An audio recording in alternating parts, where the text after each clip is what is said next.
මම අද කියලා දෙන්නේ ඇප් එකක් කොහොමද හරියටම ඩිලීට් කරන්න කියලා. ඔයාලට අනවශ්‍ය ඇප් එක තියෙනවා නම් ඔයාලා ඒක උඩ ටච් කරගෙන ඉඳලා ඔයාලා මෙතනින් තමයි අන්ස්ටෝල් කරන්නේ. ඔයාලා එහෙම කරොත් ඔයාලට බලා ගන්න පුළුවන් ඔයාලගේ ඇප් එකේ කිලෝබයිට් 299ක් තියෙනවා නම් ඔයාලා ඇප් එක ඩිලීට් කරොත් ඔයාලගේ කිලෝබයිට් 289 තමයි ඩිලීට් වෙන්නේ.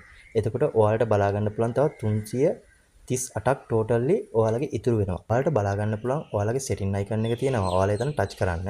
ටච් කරාට පස්සේ ඔයාලා මෙතනින් පල්ලෙහාට ගිහලා ඔයාලගේ ඇප්ස් කියලා බලා ගන්න පුළුවන්. මේ විදිහට ඇප්ස් කියන එකට ගිහිල්ලා ඔයාලට බලා ගන්න පුළුවන් ඔයාලට ඩිලීට් කරන්න ඕන ඇප් එකක් තියෙනවා නම් ඔයාලා ඒක සිලෙක්ට් කරන්න.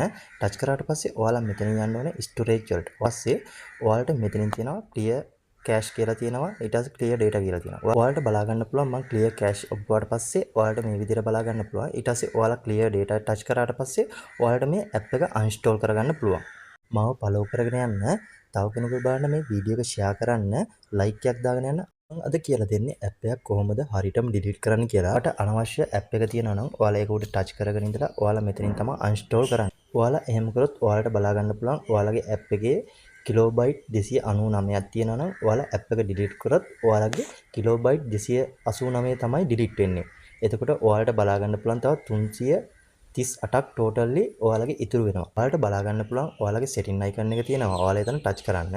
ටච් කරාට පස්සේ ඔයාලා මෙතනින් පල්ලෙහාට ගිහලා ඔයාලගේ ඇප්ස් කියලා බලා ගන්න පුළුවන්. මේ විදිහට ඇප්ස් කියන එකට ගිහිල්ලා ඔයාලට බලා ගන්න පුළුවන් ඔයාලට ඩිලීට් කරන්න ඕන ඇප් එකක් තියෙනවා නම් ඔයාලා ඒක සිලෙක්ට් කරන්න. ටච් කරාට පස්සේ ඔයාලා මෙතනින් යන්න ඕනේ ස්ටෝරේජ් වලට. ඊපස්සේ ඔයාලට මෙතනින් තියෙනවා ක්ලියර් කෑෂ් කියලා තියෙනවා. ඊට පස්සේ ක්ලියර් ඩේටා කියලා තියෙනවා. ඔයාලට බලා ගන්න පුළුවන් මම ක්ලියර් කෑෂ් ඔබ්බුවාට පස්සේ ඔයාලට මේ විදිහට බලා ගන්න පුළුවන්. ඊට පස්සේ ඔයාලා ක්ලියර් ඩේටා ටච් කරාට පස්සේ ඔයාලට මේ ඇප් එක අන්ස්ටෝල් කරගන්න පුළුවන්. මාව ෆලෝ කරගෙන යන්න. තව කෙනෙකුට බලන්න මේ වීඩියෝ එක ෂෙයා කරන්න. ලයික් එකක් දාගෙන යන්න.